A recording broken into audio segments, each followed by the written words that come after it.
Hi guys, I just wanted to show you for anyone that's new. So you're designing and your colors are popping, they look bright, vivid, awesome. And then you print. And it comes out,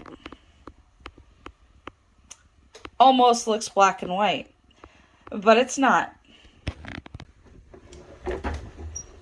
I use pretty hard pressure.